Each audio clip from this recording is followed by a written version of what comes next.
Thank you so much, ladies. Let's now delve into a mixed bag of sporting action, some momentous achievements over the weekend. Of course, Roger Federer making history, winning his 8th Wimbledon title, beating Marin Cilic. But so much to cover. Juan Karstel, part of the left backs, joins us this morning.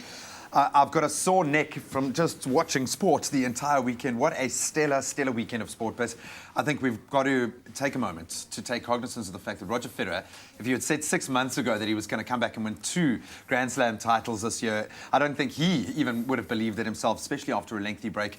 Unfortunately, Marin Cilic conceding, I think, to an injury halfway through, or maybe the moment just got the better of him. But what did you make of the Wimbledon men's final?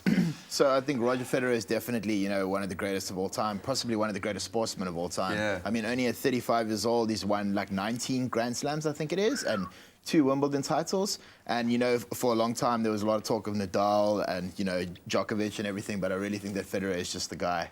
And the fact that he's got South African roots is also something that makes me really proud. Yeah, no, we'll take that one. Yeah. And we spare a thought for Marin Cilic, and I love the fact that Federer was as gracious and he was a gentleman in victory as well there.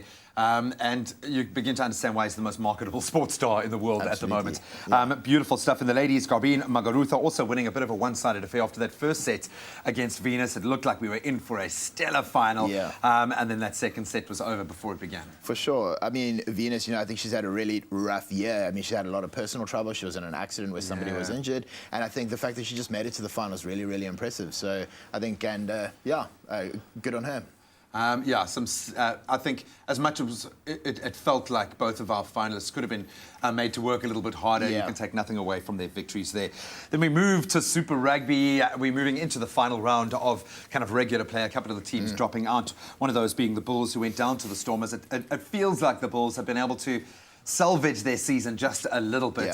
Yeah. Certainly some pairings in there. The centre pairing, unbelievable. Yeah. But the Stormers having a good run, building some nice momentum, and of course they're up against the Chiefs next weekend. For sure. I think that's going to be a really, really tough game. I think they've beaten the Chiefs before, and that's something that they'll take a lot of, confidence from, but I think it's going to be really, really hard to beat the Chiefs again, even though it's at Newlands. Yeah, no, certainly, and we're going to need the Newlands faithful to be out and strong. I think certainly from a coaching perspective, they've seen a bit of depth. They've had to blood in a lot of new, younger players. What do you make of the look of the Stormers outfit? For me, Damien Willemse is just someone really to watch. Revelation, yeah. Absolutely. I watched some of his videos from when he was in Paul Roos. He's just got this killer step.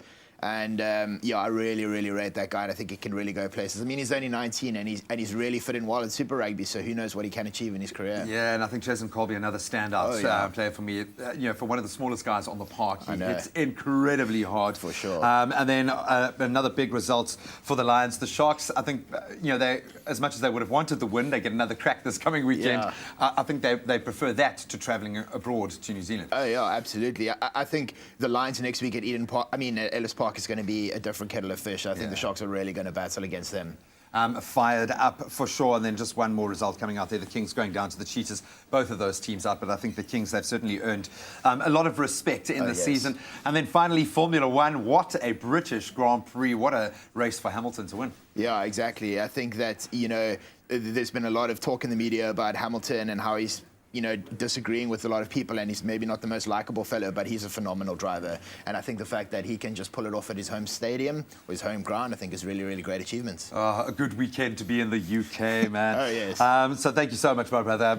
Tough job we have. Tough job to go and sit and pour through all of the sporting action. We quickly, again, send out a massive congratulations to Team South Africa in the Under-18 World Athletics Champs. 11 podium finishes. That's the biggest medal haul of any country, so congratulations there. And that's a wrap on your weekend sports.